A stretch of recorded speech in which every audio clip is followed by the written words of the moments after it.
with this. So, and I think I saw a comment the other day on one of our lives that said, "Hey, you probably should introduce the people if they change." So, Glenn's actually he's actually a longtime kind of, I guess I would say, like listener and then viewer. You were part of our, I think, 3X back in the day, the 3X Shopify event that we ran. Yep.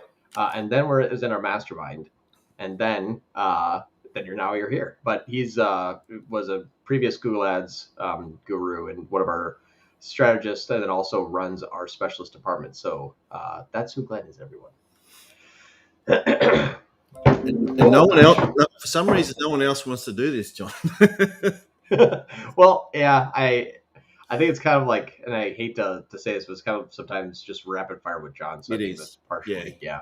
But But I'm it's also all joined good. by my dog there. That's Harley. He's gonna be 13 next month. He's getting old, so he just sleeps in the office with me.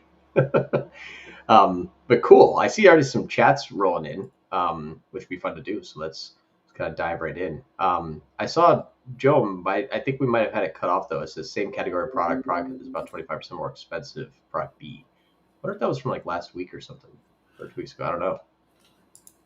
Kind of getting cut off there, I think. Yeah, I don't know what's going on with that feed. Well, Joe, if you're, oh, well, there's more coming in now. Now I think it's going backwards. This would be fun. What's going on with that? Let me see if I can decipher. Will PMax eventually remarket my YouTube outbound campaign? I created a YouTube user data segment after watching your video after launching my YouTube outbound campaign. Yes, and then Jason, we're going to get to yours next. Hey, Jason. Jason's he's a person we worked with a few times. But yes, I've actually ran this test for another client that we did just a PMax outbound and a YouTube outbound and a PMax campaign. What's interesting about it is the PMax campaign, after about 2.5 months of slight failure, tested YouTube, and YouTube all of a sudden started rocking and rolling. So we saw that 80% of our spend in PMax was going to YouTube, and we're looking at MER, so overall sales in the back end showed positive. And so we started to see, okay, so if PMax is spending on YouTube and YouTube's getting the better bet, let's start pushing YouTube. So we started a new campaign that was YouTube outbound, and we didn't touch the PMax campaign at all. And I just started competing with PMax on YouTube, and we started scaling up 20% every 2 weeks. And it's a startup, brand new company. So we started scaling at 20% every 2 weeks. And what I saw in PMax is that PMax actually had less and less and less views, but then had a better and better ROAS. And for very little CPC, indicative that it was using probably dynamic remarketing, or at least display remarketing on YouTube, GSP, Display, and Discover to remarket the people that I was bringing to the website from YouTube, because the only thing that company was running was YouTube. That was it. It was just Google, Google and PMax and YouTube. So yes, now that's the very unique situation because we're only marketing on YouTube. There is no organic, there is no direct traffic. Not at the time we started, there was no social. It was just single channel. So that proved that yes, it will, but will it for your particular use case is going to be dependent upon the type of users that are already on the site, where are they coming from, and what does Google know about them, and your bidding strategy set up in order to test those people to see if they will convert. I found out what to do. Hey, I think I have Jason's next. I don't know. Do you see it when it says, "Can you elaborate a bit?" I've got the chat overlay, so now I can see it on the right. Yours, I think it's just being displayed in the right. How do we get rid of that? That's okay. I'd like to get to Jason's. I think that was actually the first question that popped up on my side of 1401. That one? He's, yeah, there we go. Do you see Jason's above that one as well? No. Oh, all right. I'm just going chronologically. So Jason's, he's a bit further down, but there's a couple to do before him. But we'll do Jason now. Okay, and then we'll jump in Can there. you elaborate a bit on the difference, if any, on how a smart shopping upgraded to PMax campaign that's turned in a full build might perform differently from a brand new PMax campaign would? Yeah, so according to Google, what Google mentioned is that a PMax upgraded to a full build, a smart shopping that's been upgraded to a full build PMax, or even though it says Feed Only PMax, retain the 4 inventories that smart shopping used to go on. I don't know what those inventories are, and the Google rep that I was talking to didn't elaborate because he didn't know either. But we've seen the same thing on our side, which means that it will do more dynamic remarketing of existing site traffic and less of only the traffic that it generates. So, for example, if you had organic traffic and a full build PMax that's not upgraded from smart shopping, your non-upgraded full build PMax is going to try to remarket the people it brings. The upgrade from Smart Shopping to full build PMax is going to try to bring in new people and remarket them, but also remarket to a heavier degree the existing site traffic that you have that possibly could be coming from organic. So that's the difference between those two, is it seems to remarket existing site traffic more than just the traffic it's bringing in.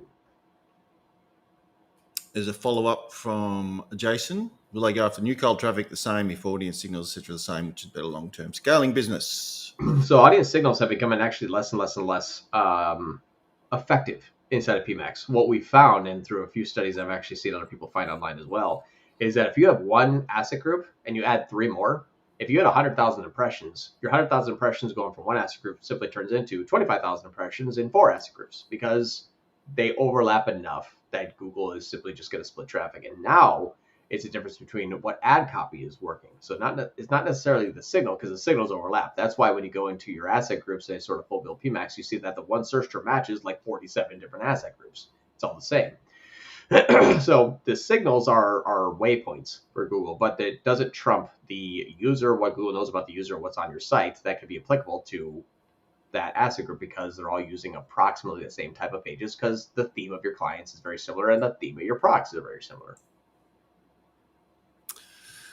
All right, let's go back to the first one. Any new PMax lead gen tactics? Yeah. I've been having better and better success with no tROAS and no tCPA when you're talking about CAC and new customers. So, for example, what we've been seeing in the back end and through top conversion paths is that you can pigeonhole yourself into sometimes confusing yourself into thinking that the ROAS that you're getting is the ROAS that you weren't going to get anyway through what they call MER. What I mean by this is, if you have a campaign that's very aggressive to new traffic, maximize conversions, for example, and you get 80% of your clicks are new and 20% are remarketing, if you crank up a tROAS to like 300%, sometimes you get about 60% of your clicks are remarketing and 40% of your clicks are new. This will earn that campaign more ROAS, and it did its job. Were those people going to come back on their own accord is a different question. That you can say, well, I'm okay with these people coming back directly and organically, and all you have to do is all you have to do is evaluate your top conversion path through analytics if you'd like. It's not the best, but it gives you some insight that a lot of people that do convert come back directly. Or even look at the model comparison tool and change your conversion that is counted to only the transactions, and then do a first click versus last click, and you'll see that a lot of times Google is a good first click, but then they come back sometimes 100% more through direct. If that is the case, your ROAS inside of PMax is actually it's not a factor. It's a vanity metric.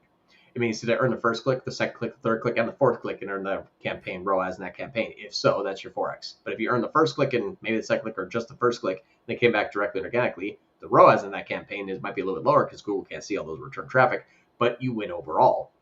So it's almost like choose your own destiny. Do you want to have the same amount of customers and a better ROAS instead of Google and less in organic and direct? Or do you use more of your daily ad spend to cold traffic and look at ROAS less, but look at your MER, media efficiency ratio, all cash in, all cash out for your business more often?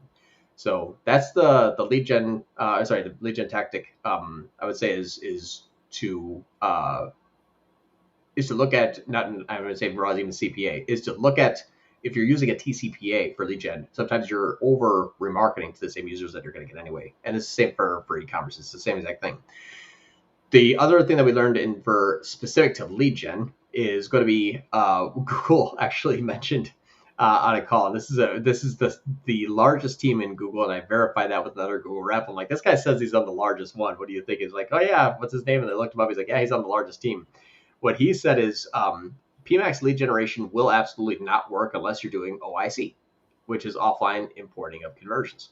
And I said, yeah, but in the meantime, you're going to get 100 spam messages. And he goes, yeah, I don't really care about those. The Google is going to see the ones that are real. It's going to optimize towards that. And I jokingly said, well, can you tell that to our clients? Like, hey, don't forget about the 100 spam leads you got today. Just ignore those and have your sales team just assume that all of them are bad. Like, it doesn't work in real life. But what he said is PMax does not work unless you're doing offline importation and conversions. This means don't cut the leads, don't cut the form fill. Wait until it's a quality one, then import that back into Google, and then Google's like, aha, those are the quality leads. Well, my question back to is, how are you going to ignore all the spam? How are you not going to have a bunch of sales teams chasing people that are not real? And yeah, it's going to work, but how many singular good leads out of a whole bunch of junk leads is Google going to need, and how long is that going to take before it identifies that these 10 leads are the ones I should go after and ignore the other 1,000 conversions it thinks it's getting? He's like, yeah, that's a good point. So I don't know. I still am off on PMax. And then he said there's another campaign that's going to be relaunched through Google soon. Not PMax. It's a new campaign type that is actually designed to warm up cold traffic better than PMax. That's all he said, but apparently something big's coming soon, which is going to be really cool to see. There you go. So long story short, we don't do performance max for or if you're running it yourself and you're okay with identifying the spam, it could work. Maybe after about a year, though. Joan, PMax is using all products. I have 2 variations of product A, 3 variations of product B. 1 variation of product B is getting all the conversions and impressions. Same category of product. Product is about $25 or more expensive than product B. Oh man, it left me in suspense there. I know. Yeah, so this is actually just an optimized for ad rotation is all you're seeing here. And what I mean by that is everyone needs to get into the habit of identifying the item ID of that campaign, and it can be found in your columns. Take that item ID of that campaign, go into analytics, go into e-commerce, go into product performance, and then go into the secondary dimensions. Paste in your Google Ads product ID after you select the secondary dimension of Google Ads ID, campaign ID. And that is going to tell you what actual products were sold. Google is not telling you what actual products were sold. They're telling you what product got the click that led to a sale of anything. So what you may find is that people are clicking on the more expensive item, choosing the cheaper variant and buying, and Google's like, that worked, get more of those. So what you're seeing, and don't shut it off, and don't try to revert the system. All you're going to do is just have Google ignore an audience that it knows about. But that's what's probably going on, is take a look at your analytics, e-commerce, product performance, and then overlay the campaign ID and see what actually sold. And you'll probably find that only half those conversions are real in that product, and the other half are going through all the other variations. Most often that is the case. But don't touch it, because all the Google's doing is that ad gets a click that leads to a sale. And if it's profitable, deal with it. Unfortunately that's the lesser of evil. It's not true. It's just what Google sees, so it pushes it. Yes, we ran a test where we had, in all the variants, we put the low price variant to show in the feed only. So people saw the cheap product and went, oh, that's cheap. Then they clicked on it and saw all the products, and you can see, oh yeah, that was a $50 product, but they bought the $500 version. Yeah. And Google said, oh, no, it was this $18, $50 one. No. The funny part is I always default to that, is usually showing the cheapest price variance first wins, because people will never reject themselves from upselling themselves. But they're not going to click on an ad that's very expensive and then find out they can downgrade it. Like, let them upsell themselves, but don't try to upsell right from the beginning. So that's simply choosing the cheaper variant. Yep. John's back. Why did all my assets performance go into pending again when majority were good and best? Now everything is pending for about a week, and currently this happened 4th week of PMax campaign. I have some campaigns that has never shown me an ad strength, and I spent $500,000 on it. Now, what Google said is, and they don't know either, but what Google said is, well, you actually had an asset group that had a violation. And now it's relearning, and it still has never come back. So what they basically said is, if you put an exclamation point and it's like, oh, that's a bad one, well, that whole asset group is now dead.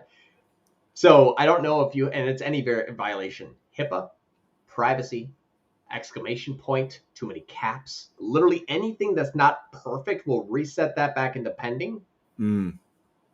And it's stuck there. I'm dealing with the same thing, and Google's like, I don't know, let's open a ticket. And it's been like 2 months now. So I really can't tell you what's going on, unfortunately. I'm having that same issue. After a year, it's still buggy. Yeah. That's PMax. Hey, guys, what's a good strategy to use for finance brokers? I'm too limited by budget to try tROAS. Copy the share. Yep. Currently on. Yep. Currently on TCPA, number one on auction sites, but very few leads. Crazy or no competitive market too. So I would actually switch over to manual. Mm. If you're getting number one on Auction Insights, and that's so Auction Insights show on your top ABS more often than anybody else. A couple questions would be, what is your click share? And if you're using finance brokers, I like manual more because after I can import the offline conversion action, which is like sale or client acquired, I normally will find that I have a really good couple group of keywords that actually outperforms everything else, and I will bid really hard for those. I can't share it because I don't have the client permissions, but I have a debt consolidation company that I had 40 different keywords, and after about 3 months, $1 million in loans delivered happened on only 2 of those 40 keywords. So I shut everything else, and I only bid for those 2 keywords, and it was just cruising right along, and it never changed. Now, will it change in the future? I don't know. I'm not set up to actually even identify that because I'm pigeonholed myself, but it's been working. But manual and then importation allow me to say, well, where is the actual sales coming from consistently more often? And then manually bid so that you're just about the second person, but you're not overpaying because TCPA might sometimes say, get a lower placement, an extremely high placement, a lower placement, an extremely high placement, only dependent upon when they know what's going on. Inbound search doesn't have any traffic to your site. So it's a predictive indicator. Do you believe that the person that hasn't been to our site is going to be perfectly suited for us? We think so. Well, how? Based on keywords. Can you do that more efficient manually? Probably, especially if you can prove it with data. That's my opinion. I just found out how to turn those chats off on the screen. That's actually nicer. Oh, there you go. Hey. I looked at you're like pressing random buttons halfway through our live. I'm away. I don't do it for 2 weeks, and you go, how does this work again? Right. If we just all shut off, he found the wrong button and pressed it. Yeah. For audiences, I have lifestyle and hobbies, and lifestyle and hobbies. Pet lovers and lifestyle and hobbies. Pet lovers, dog lovers, and lifestyle and hobbies. Pet lovers, cat lovers.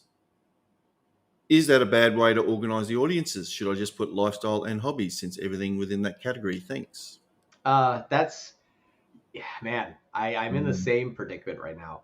I've actually been doing it that way where lifestyles and hobbies would be my parent audience. And I've also done it where the all audiences were present. And I separated my ad group. And what I found is that you sort of get to the same end result. So Google is going to take a look at the main parent category. And if your bidding strategy is set up for like a slow learning, like a tROAS 50 or a high CPA, or even maximize conversions if you don't care about budget. If that is, and when I say don't care, I don't mean bad. I mean, like sometimes you're like, hey, I need to spend 10 grand a month. Cool. Like learn as fast as you can. What I found is that it didn't make a difference. We just got to the same end result between having Google segment the audiences within the main parent category that it gave me versus when I separated them all out, I ended up with dog lovers and it was dog lovers and recently added dog to household. Those are my 2 that won. Everything else failed so miserably that Google gave a limited traffic and said, nope, not even doing it. So I kind of ended up with the same ones anyway that I think I'm getting because my performance didn't change. So yeah, it's kind of like I like the parent because I don't necessarily believe that those are static audiences. I think that Google's going to kind of shift in between. So if I can capture everyone and lean on my automated bidding strategy to try to get us the most relevant, I think that's kind of the best setup that you could do for long-term fluid success. But again, your mileage may vary. Steve, I reactivated a paused smart shopping campaign from March and it's now finished relearning phase. When I try to upgrade to PMax, Google says it's not eligible for upgrade. Why? Oh, I've never seen that before. No. All of mine have been upgraded automatically. Yeah, wow. You found a glitch, Steve. You did, Steve. Don't tell anyone. Well, we'll just delete that message. You didn't exist. Upgrade. Nope. Yeah. No.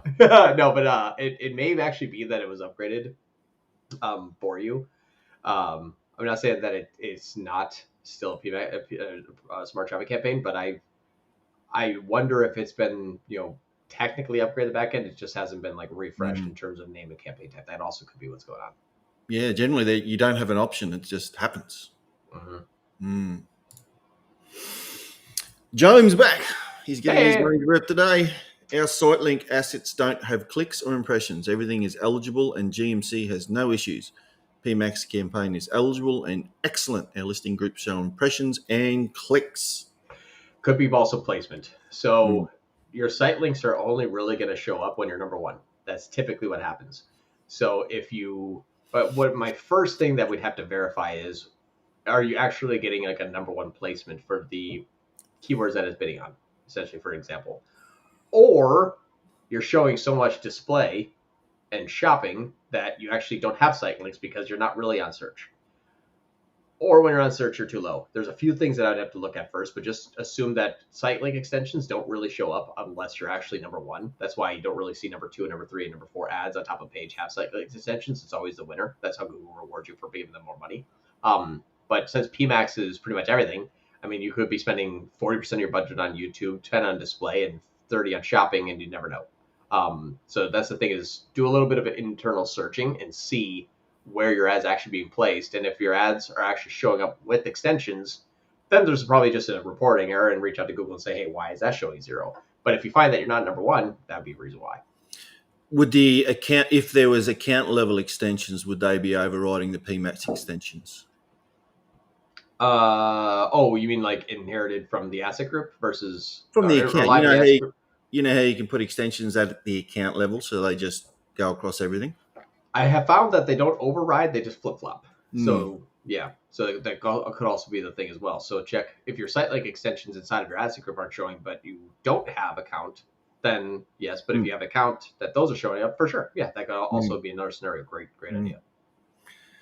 John is back. I also at one point got your campaign hasn't got impressions since November 16, but listing groups were getting clicks and impressions and we're getting sales.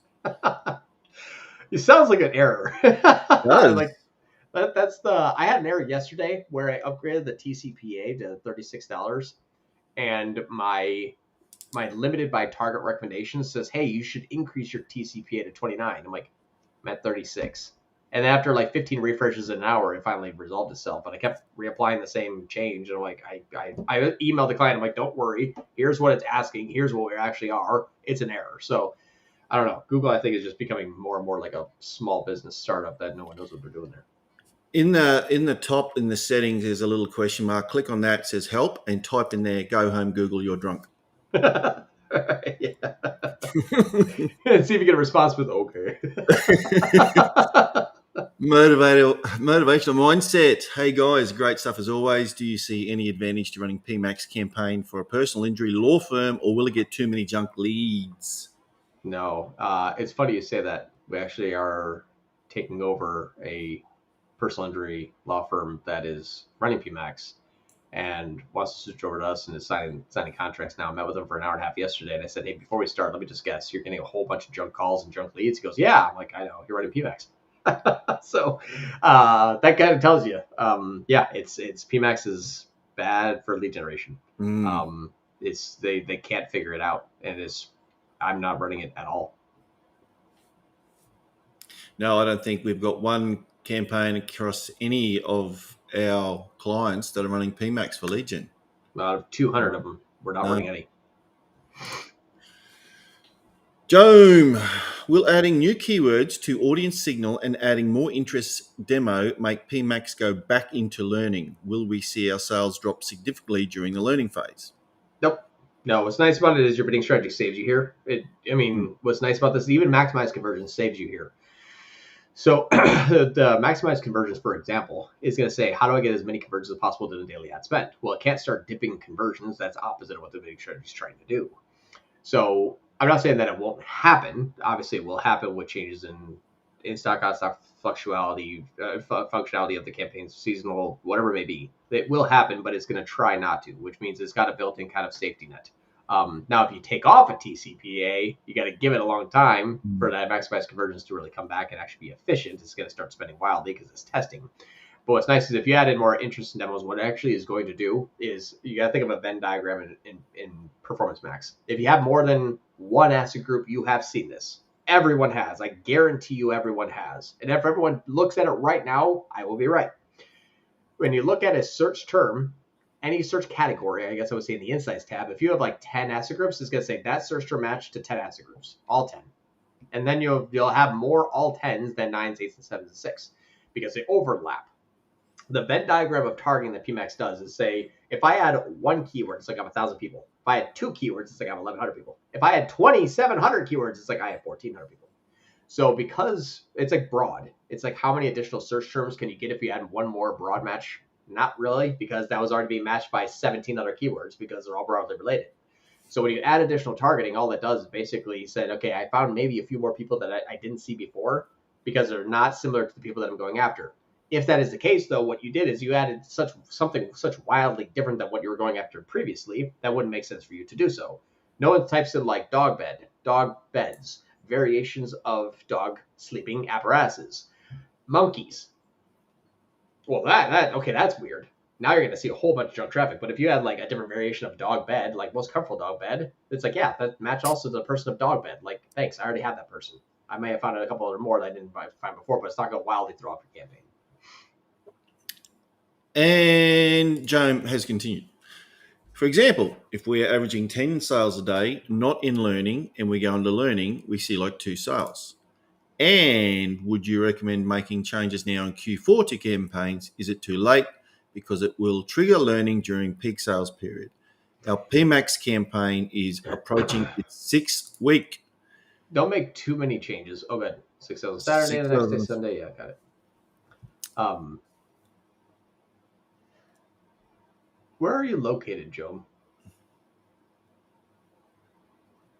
I'm curious. Because if you had 6 sales Saturday and 20 sales on Sunday, if you're looking at conversions, and not by conversion time, you could have Black Friday, Cyber Monday there affecting this, where Cyber Monday means that people clicked on Sunday, bought on Monday, conversions are going to attribute it to the last click, not the day of the conversion, which your conversion by conversion time is going to look different than conversions. So clicks on Sunday would buy on Cyber Monday, which can be 20 sales. But if your country celebrates it, and I think most do. So right now, what PMax is doing is way too hard for us to figure out on this call. You have to identify how much is new, how much is returning, what's your site traffic, what's your current top conversion path. All of these things are going to affect what Google is going to target. What you're asking is saying, out of all my channels and all my activity online, why is Google choosing these people to buy? It's like, well, that's a bigger question now. Is it generating all those sales, cold traffic? Is there no brand in there? Is it the first click that they've ever had? Way too much to figure out on this call. But the weird inconsistency just means that Google, it sounds like, are you running a TCPA or tROAS? Did he say that already? I don't think so. It looks like you might be running a TCP or tROAS, in my opinion. And if so, the campaign's probably doing too much remarketing, which means it's sniping the conversions it knows it can get, which is why you see those fluctuations. I know I can get 6 today. I know I can get 20 tomorrow, rather than try to have a heavy inbound cold traffic. That'd be one of my questions I'd have to ask back. Gert. Hey, Gert. Google is ending Feed Only PMax campaigns. I'm running those in product hero structure. What are your thoughts on using this structure with full assets using generic images, headlines, descriptions? I heard rumors about that too. I haven't had any one of my elevated teams at Google, even the biggest team apparently at Google, verify any of that. Then more so or not, I show them Feed Only and they think, oh, that's cool. I didn't know that was possible. So can anybody confirm where that actually came from? Because I hear people saying it, but is there any official word from Google? Because everything that I talked to with Google, they all say no. And changes to Google show that it's moving more so in that direction. Remember, you couldn't start a campaign without any assets, and then Google gave us that ability. So it'd be weird that Google's moving functionally in one direction. No one from Google saying anything else. I heard the same thing that Feed Only is going away, but I don't know who said that. And if anybody can find a source, I'd love to know that, because then I can go back to it and say, like, no, she said that. But we also had another team tell us that manual's going away. We asked Google, and then Google had a tweet about saying, no, manual's not going away. Like, okay. So I don't know. It's weird. It was that bloke at the pub on the corner. Performance min, am I right? Yeah.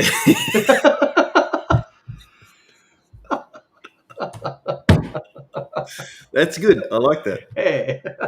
Joan, does PMax automatically remarket Facebook traffic, or we have to go into campaign settings and make an audience signal? There's some more coming. PMax is using all products. I have two variants of product A. Wait. I think those are two Oh, different hang people. on. No, that's this one. Yeah, so this is two different questions. Yes, Yeah. PMax will automatically market all site traffic. Yep. Facebook, organic, Pinterest, Yep. doesn't matter. First question from Samuel. Hey! If you get a negative network list added to your PMax, then copy paste that PMax, will the negative list be on the new copy too? Oh, no. You'll have to go, if you have a negative network list or negative keyword list, one question is the negative network list is account wide, it's not campaign wide. Like the placement exclusions, is what I'm assuming. And then Glenn, I think that you're frozen for me. Can you hear me okay? Yeah. Oh, okay. Oh no, you were just super still. Whoa, it looked like you were frozen. That was cool. Oh no, Right. It was it's a new trick I'm learning. So yeah, if you get placement exclusions, or if you get like any sort of negatives that you had Google apply for you, you'll here's a good one. So if you have a PMax campaign and you have a negative keyword list, you can't add those. Google can. If you clone it, Google doesn't have to do it. If you have a negative placement exclusion, that actually is account wide, not campaign wide. PMin, am I right? PMax min. Oh, that's gold. Uh, I'm dead. What are some good placement exclusions to consider? I really want to exclude kids, YouTube channels, gaming apps, etc. Are there others I should consider? Yeah, what's funny is I actually exclude all off YouTube placements. So anything that's like, when you run a true view for action, so you're running a lead or a conversion based bidding strategy, and then you're running a YouTube campaign, and then Google's like, hey, you can't exclude, display partners. Well, you can add a code that will exclude it. So I always use that excludes everything else that's not on YouTube itself. And then, yes, so that'll take care of all of your apps and websites. And then, yes, I also exclude anything else that has high click-through rates. So that's a really good indicator that you're going to find all of your kids' games or kids' YouTube channels in there, because kids slam on mom or dad's iPad. And so what happens is you'll find things that are like 50 impressions, 30 clicks, 0 conversions, like, aha. And then you just click on that YouTube channel and find out that it's like Cocomelon, and then you got to exclude that one. But yeah, that's usually what I'll find is like high click-through rates and non-relevant channels are good ones. But then, yeah, I always exclude kids. But the apps and websites are done through one code. One thing I've been doing too is unless there's no particular reason, I just go into topics and exclude anything game related. I just go, no, I don't want anything to do with games. Yeah, that's a great one. Yeah, it's funny because sometimes they'll remarket to those people, and then like that one, it like doesn't capture it because like, well, the dad was looking for new shoes, and now the kids are clicking on the remarketing ads for the iPad. Jason, I know you don't like to add GA data as signal, but as we get more insight on how the signals actually work, overlap, etc., do you still not like adding any of it to PMax, product page views, etc.? We actually had a client come back to us, so we built a PMax campaign, like 60 asset groups. We didn't use any data. We were fired by the parent company of that company to give it to their Facebook team because, I don't know, they said that they were cheaper and could do better. They added the signals to PMax, and it turned into a gigantic remarketing campaign that couldn't scale. And they couldn't add any ad spend. And then they eventually saw more, over the course of 6 months, more and more brand traffic come in. We got an email like a few weeks ago out of the blue. Hey, love to come back. We looked through it, and we almost didn't even take it back because we're like, I don't even know if I can bring this back to life. We ended up doing it, still not back to life. It's about 40% brand removed, but now I have to exclude the brand name, which is going to script the entire campaign and the account. We're spending like $20,000 a month on it, but that one failed.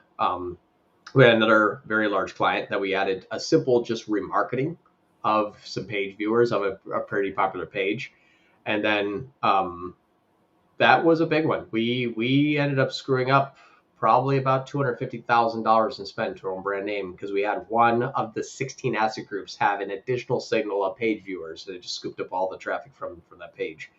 Long story short, I've never had it go well I'm not saying it can't. I've just never personally experienced it going better.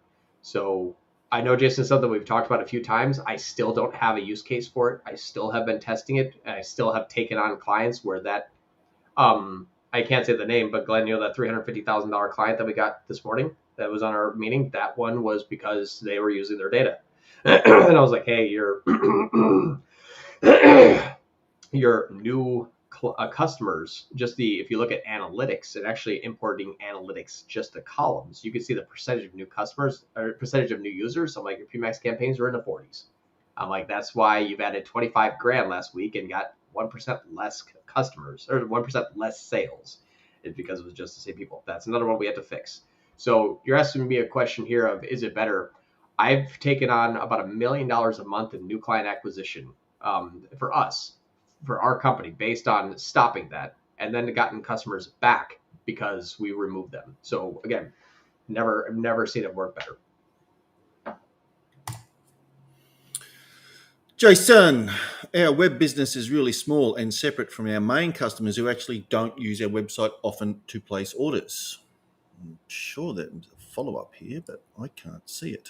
No, I know, Jason. He has. I know the business he has. I think that's in addition to it. Now, here's the thing: is if they're not using the website, then Google's not going to know who they are. It's basically by saying, hey, here's the people, and Google's like, awesome, I don't have a match, and I don't know what they're doing because they're not actually coming to the website, so it's not really going to do you much good. Amaya, when looking at smart bidding campaign, how do you decide whether to adjust budgets, tROAS, or both?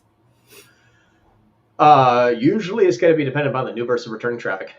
It's going to be depending upon how much branded search there is and why. Did it start there? Did it end there? It also is going to look like if that smart bidding campaign is also remarketing, like PMax or even the old smart shopping campaign or even just a display campaign. Usually what it's going to depend upon is this delivering me a CAC that is appropriate? So a cost of acquiring only a new customer. And if that is appropriate, then I don't touch it and I don't actually use a tROAS or TCP. I only adjust budgets. But the adjust budget is usually based on CAC versus LTV, new versus returning customers, and what the LTV is of that customer in that campaign. So smart bidding is going to go after ROAS or go after CPA. You have to identify, is that new, returning, and was the original source? And then you make your adjustments there. So quick example, high tROAS of your brand, where to start? High CPA of cold traffic, do they convert post, first click? So again, it's always, you're analyzing one step of the funnel and then making the decisions off it. I have to ask the question back is, well, what step in the funnel is that? Where do they originally come and where do they originally go afterwards? What is that conversion path? You have to understand that first before you can make adjustments, because all you're doing is modifying a simple view of what Google knows, but that's not the full picture. You know what? I can't screen share, and it's not my place to share a client. But just look at the top conversion path and check this out. I was going to say top conversion paths. You showed it today. Yep. Look at top conversion path in analytics, and then look at the campaign that you're about to adjust. And if you see 6 different visits, and the campaign is the 3rd or 4th visit, what are you adjusting? If it's the first visit, I've got too expensive cold traffic. I can probably bring that down. They are going past. Or, it's always the last step of the funnel. Well, you can do whatever you want to that, but if that campaign gets too high of tROAS and you shut off the budget and it goes dead, is the next step in the path that people are more often taking organic and direct. Well, that's a useless campaign. So it's so many things there. You really have to optimize your entire Google Ads account on the conversion path. Not, well, when I'm the 7th step, what should the ROAS be? Who knows? It's a 7th step. Was Facebook doing it? Shut off Google. They're going to get you organic. So Google's useless right now. You're just spending more money on the same person. So it's really I was just going to say that setting that you're referring to, it's inside analytics and the conversions, multi-channel funnels, top conversion paths. That's where you see all those conversion paths for a conversion. Mm-hmm. Yeah. There's a reason why we don't run a brand campaign. It's because we understand our funnel very well. And a reason why we don't even send our own paid traffic to our own website. We understand our funnel very well. Samuel, We switched to external analytics and saw a massive ROI, and our ads are spending way less. No questions, just crazy. Yeah. Remember when I'm talking about ROAS inside Google Ads and MER? That's what you're experiencing. You're experiencing with your external analytics, and I'm assuming you're talking about like server-side tracking or a third-party attribution tool, but you're going to see massive return on investment because of what I just explained there. Is if you put yourself in every single step of the funnel, and it's $5 clicks, for example, and there's 7 steps, you're paying 5, 10, 15, 20, 25, 30, 35. Now, if you take $35, you divide it by 7, you can bring 7 new people to the site rather than 7 clicks from the same person. Think about what I just said. You're bringing 7 times the traffic for the same cost because you didn't have to pay for them each time. I don't like brand campaigns. I don't like having too much remarketing campaigns. I focus only on new cold traffic because I can have a better chance that the 7 people that 4 are going to buy than the 1 person I know is going to buy at the same exact cost. That's always been Google Analytics' problem. Is it's all click related. It doesn't take into account views, right? And so there's all this general direct referral traffic, and you go, "Well, did Google do anything with that? Probably should. They probably did." Yeah, well, that's what's funny too. Is like a lot of people on this call too are be like, "Wow, my direct always looks good." It's like, why? People just woke up one day and said, "I wonder if solutionsa.com is a thing." No, no, they came from somewhere. Yeah. Something planted the seed. And they will come back on their own accord. And everyone, here's a fun thing to tell yourself. Glenn, what's the last thing that you bought? It could be a Christmas gift. What's the last thing you bought? Beer. Okay. Now, what beer was it? Oh, geez. Smithies. Okay, Smithies. Well, actually, what's the last thing you bought online? Okay. Oh, gee, what was the last thing I bought online? I think it was a new mouse for my laptop. Okay. Did you find a mouse online and then say, "Man, I really want that mouse. I hope I see an ad soon"? No. Right. No, you went to the store directly and bought it. That's just how people do it. That's how everyone does it. No one has ever in the history have said, "Once that remarketing ad hits me, woo!" No, when they're ready to buy, the point of conversion most often is direct. So you have to understand how much you want to pay for that remarketing and how much is overspending for marketing. A lot of times PMax overspends a little bit. But that's because you're asking it to overspend so that campaign earns that click so that it can count that ROAS and I win. Did you really? Or did you just rob from Peter to pay Paul? I took it out of organic and stuck it in my PMax. What money did you make? Same. What money did you spend? A lot more now. How would you suggest us moving the cheaper product, separate PMax campaign or separate asset group? We want to sell and move product A. What product is actually selling? That's the question. Here's what I had to know. Oh, sorry. I was going to say product B, how many sales are in there? And then product A, how many sales are in there in Google Ads? And then in analytics, how many sales are in product B and how many sales are in product A? So product B is also getting all the confirmed sales through Shopify store and conversion says from Google, and it's more expensive. Joan's getting intermingled with all the other questions coming in. Got it. So how would you suggest moving to the cheaper product? Do you need to? My question is, was there ever a time in the past that there was a good amount of clicks, but then the sales didn't come in? If so, you might have better luck selling the expensive. I usually try to sell the more expensive because if I get a better ROAS, I can afford myself more spend. So there's an issue there. Like I actually am just going to get rid of a client this week because they have products going from $10 to $1,000. They are holding stock on all the products that are under 20, but our over 100 products get a 5x return. The under 20 get a 0.8x return. And I'm like, can I sell these? They're like, no, we have too many of these. We need to liquefy these. I'm like, so you're asking me to lose you a whole bunch of money and wonder why you're not getting a 3x? Like, no, I'm not. Like, I'll just pause. Like, I can't help you here. I get $2 clicks on a $10 product and I can't 3x that.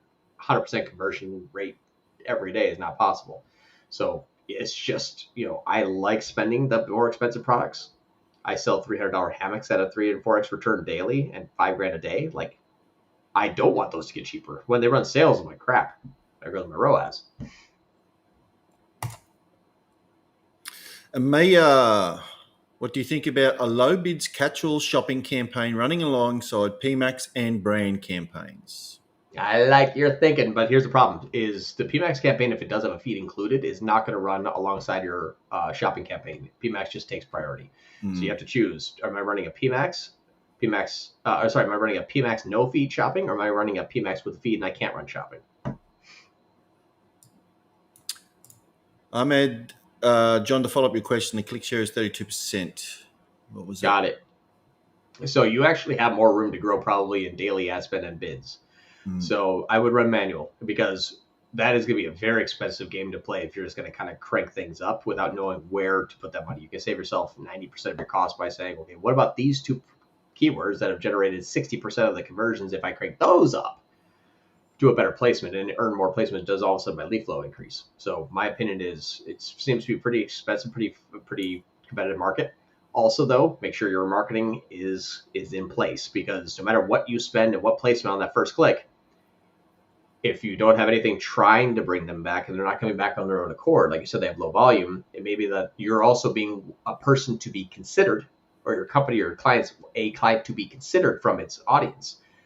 But if everyone else is remarketing and your client's not, there's nothing bringing them back. So just understand that high competitive ecosystems and not enough remarketing, and not enough video marketing, display remarketing, GSP remarketing, or discovery remarketing. Yeah, it's still GSP. But if you don't have enough remarketing, you could be number one always, and you're the first to be considered. But again, people don't one click and buy or one click and lead generate, not often.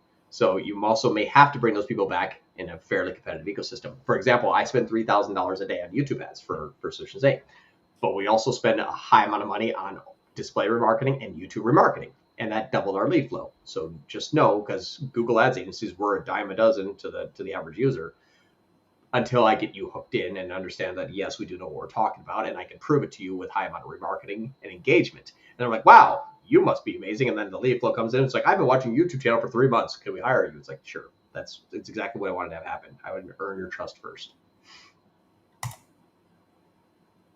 Maya, have you used the latest PMax script giving you performance data by asset groups? How are you using it to optimize? Hey! So Glenn started using it yesterday, or 2 days ago, a few days ago probably. Here's my issue with it, is the way that they're laying out what is going on in the shop is inaccurate. So here's what everyone needs to understand, is your shopping campaign in PMax is shopping, YouTube, discovery, display, GSP. That's your shop. So the performance data by asset group was incorrect when they started to mention also like the other section, because what they said is coming into shop is also it's everything but search. So it's still kind of lumped in together. What you're also going to see is that when there's traffic increases, all of your asset groups also have traffic increases. Why? Because that user is also shared across all of your asset groups. So shop is now shop, GSP, YouTube, display, discovery, because the PLA can be on all those networks. And then all of your asset groups that are increasing at the same time is all sharing that same user as well. So it's not really defining anything for me just yet. And I'd be open to challenge on that, but I can't find a workaround to what I showed Glenn. I'm like, here's the reason why I think it's wrong. And it's kind of true. Actually, I'll share a screen with here just for one quick moment, because this is going to give you a really good indication of what I mean by this. Is, let me know, does this pop up for you? Doom. Okay, so here's a campaign that only has 4 asset groups. And what's interesting about this is when you look at the different type of assets in here, see how it's like 4, 4, 4, 4, 5, 4, 4, 4, 4, 5. Okay, so they're all kind of sharing the same user. Now, this is cool, and trust me, I do very well in this account. The 2 days after Black Friday and Cyber Monday, I'm hitting a 1,300 ROAS, and my DSA is hitting an 1,800. And this has been doing this for years. Like, we just 10x this account. I spend $1,000 to make 14,000, and my insights are still, I have one brand in here, but then not brand. So again, I know exactly what I'm doing in this one. It is rock solid. But here's what's funny, is there's no way that I know that I had 416,000 listing group impressions at 39 cents on standard shopping, not going to work. Remember, this is the shopping portion. How do you get 416,000 impressions? My average cost per click on shopping is 39 cents? No. I'm actually getting 1 million impressions on shop, YouTube, GSP, display, discover. Is that shop?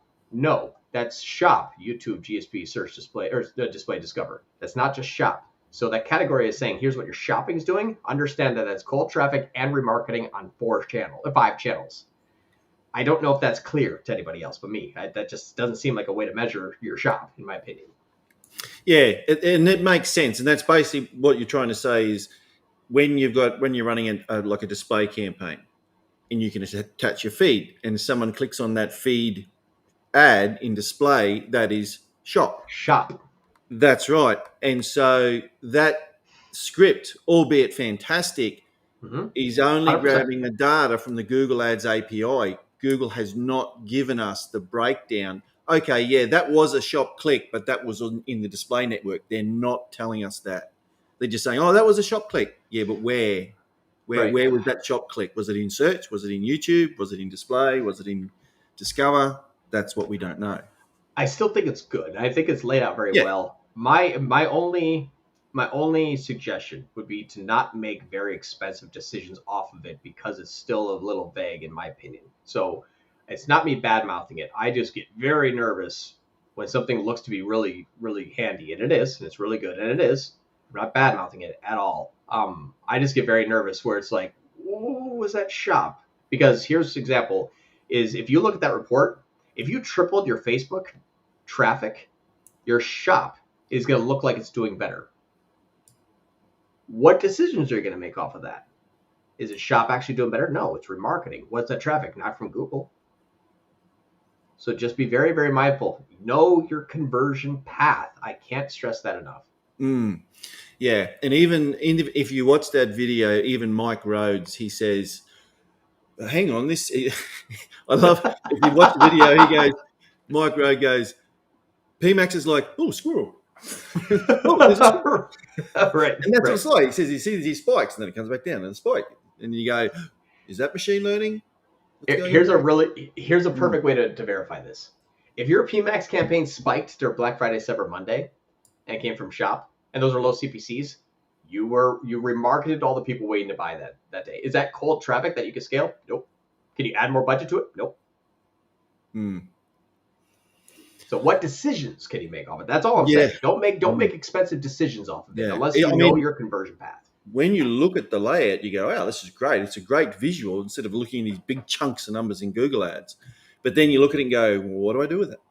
Right. Right. Google's only measuring one of the 10 steps in the sequence. Yeah. Joan is back. We're adding a new asset group with the Google Optimized Affinity in market, in which Google said the most conversions came from trigger learning. Here's a fun fact, Joe. I've never actually had a PMax campaign trigger learning without actually changing a bidding strategy. So it's interesting. I've never actually had that. And I spend a lot on PMax. A lot. Like 180 grand a day. So no, probably way more than that now. Probably like 300 grand a day. I have one account that's doing 80. So yeah, no, probably about 300 grand a day. And I've doubled campaign spends from 25,000 a day to 50,000. Still didn't trigger learning. If I change it. Yeah, I don't think adding signals triggers learning. It's when you adjust a budget or a bidding strategy.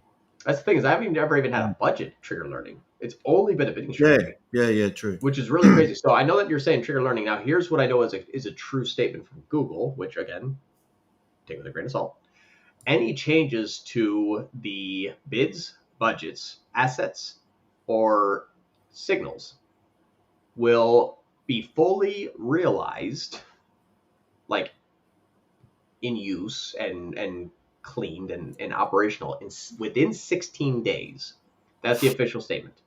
So you can add an asset group and it'd be fully realized in 16 days. What was the actual effect on it? A 0.001% more person coming to the site more than once. Okay, but that's the effect of it. But it took 16 days for that to be realized. So just know that any changes that you make, if it's big, wait 16 days. If it's small and you're expecting to see something, wait 16 days. But that's the official statement from Google. All right, we've got 5 minutes, rapid fire. Hey. Joan, you're in Los Angeles. Joan. Oh, okay, yeah. Then you have Black Friday, Cyber Monday. Hey. Thanks, man. Woo! Thanks, man. I love it. Thanks, Joe. No TCPA and max conversions as suggested by you because it was not spending the budget. Okay. Yeah. So it looks like it's doing too much remarketing. Yep. Similar to as of now. Right. Hassan. Hi, John. Recent top of funnel video, you kept emphasizing on calculating MER, meta ratio. Could you explain that a little, please? Cheers. All cash in, all cash out. When your top conversion path that you see most often is going to be a mix between Facebook, Google, and organic and direct. Now, what that means is that Google's going to remarket Facebook, Facebook's going to remarket Google, and when they want to buy, they come direct and organic. So everything is working in kind of synthesis with each other. But when you analyze MER, you're saying, what did I spend on Google? What did I spend on Facebook? What did I spend on any other channel? And what did I make? Include email too, because a person that saw you on Facebook, that clicked on your YouTube ad, that searched your brand name, that signed up for your email, that bought on Tuesday is part of that. Yeah. So just know that MER is all cash in, all cash out. What did I spend? What did I make? And then you identify your conversion paths to find the most optimal path. Samuel, keyword. Sorry. I don't remember. Crap. Me neither. Sorry. David. At Gert Grit, I heard from a few people that within a few weeks you will not be able to create new Feed Only PMax campaigns, but current ones should still run. We shall see, I guess. We shall see. I hear the same stuff. I just don't know who started it. It's that dude. P-Man, am I right? That's him. Down the pub. I still think that they actually found Performance Max on the side of a hairdryer, but whatever. Performance Max. Yeah. The same guys down the pub. What do we can call it? P-Min? No, P-Max. All right. As we gain more insights, are you seeing Feed Only when upgrade for Smart Show? Never not performing. Yes, but only usually when there's more existing site traffic than what full build PMax can get. So I'm going to read this slower so everyone can see. As we gain more insights, are you seeing Feed Only when upgraded from Smart Traffic ever outperforming full build PMax? Or are you seeing, or obviously recommending full build for best long-term results? So full build will get more cold traffic that has more direct. MER shows higher. When you have Smart Shopping upgraded, it does more of its own internal remarketing, which means ROAS is higher, but MER is a little bit lower because you've spent more money on the same people more often. Maya, in a pure MCPC strategy, what do you look at when increasing, decreasing bids? Amount of clicks I can get from my daily ad spend, the quality of those clicks, and then offline importation and conversion action, meaning that I'm actually achieving the right type of lead for spending that much. Joan, when should I stop outbound YouTube? PMax YouTube is weak. Will increasing budget help PMax YouTube pick up some speed, or will PMax eventually just steal from my YouTube outbound? PMax will actually start to remarket your YouTube outbound if it's good cold traffic, but I usually don't stop outbound YouTube ever. I'm not measuring it by ROAS or by CPA. I have to measure it by MER. People don't click on YouTube ads, but they'll buy from you directly. How much retargeting does standard shopping actually engage in? Does it differ in running in conjunction with or without PMax? No, there is no retargeting in standard shopping. Unless you add a remarketing audience, but then it's like an RLSA, remarketing list for shopping ads, so it's not proactive. No. Yeah. How much should I increase budget? Should it be incremental or 2 times after the first 6 weeks? Will incremental like $20 reduce the learning phase versus 2 times the budget? If you're having great performance, 10x, it doesn't really matter. But if you're starting to scale up and it's kind of learning as you go, I find that 10 to 20% every 10 days is safe. It's really going to be dependent upon your time lag, though. If you have a 20-day time lag, you're not going to see that actually come back until like 3 or 4 days after your 20-day time lag. So you have whatever your time lag is, add 3 days, and that's when you make a 20% increase. After that long, does it actually come back? Steve, since PMax remarkets all site traffic regardless of origin, why wouldn't I send traffic from a Microsoft Ads DSA campaign? MSDSA has cheaper CPs than Google DSAs. You absolutely can. Just know that PMax is also going to try to bring its own traffic at the same time. And if Google knows more about its audience than the opposite SEM network, it's going to favor its own traffic more. So think about a bunch of users coming from Microsoft and Google's like, I have no idea who these people are. Well, can you get a tROAS? No. You want to dynamic remarket them? Not really. What about these people? Well, they actually match more users that are converting, so I'm going to go after them. So it's dependent upon what Google knows about them. Opposite channels like Facebook and like Bing, usually you'll find those people are more often in your PMax campaigns because they're Google searching your brand name after seeing your ads 5 times on Facebook. Luxury Blade. I got to go. I'm so sorry. It's 3 o'clock. I got a meeting starting now. Thank you very much, everyone. I'm so sorry. Luxury Blades too. I love it. I love you. Let me see if I just. Wouldn't that mean the opposite of PMax? PMax heavy retargeting, and you like cold traffic. What's the best campaign method for strategy for cold traffic? I'm in the furniture industry. Standard shopping, DSA, inbound search. Thank you so much, everyone. I got to go. Love you all.